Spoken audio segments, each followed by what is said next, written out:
pense que la Haute-Marne a été un des grands perdants, quelque part, de cette fusion des régions et de cet éloignement des centres de décision politique. C'est le cas également de la désertification, qu'elle soit médicale ou qu'elle soit celle des services publics. Plusieurs classes ont fermé dans les écoles et aujourd'hui, cette désertification médicale est un reproche qui est fait de manière assez régulière par la population.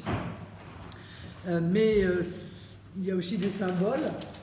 On l'a vu avec cette vente assez symbolique sur certains de ces aspects, vente de cette entreprise de matériel, de machines agricoles à des Chinois qui, quelques années plus tard, en réalité, envisagent de fermer la production en mettant à la porte près de 2/3 des salariés. Tout cela, tout ce qui se passe ici, et encore une fois, comme un symbole, se passe en réalité dans toute la France.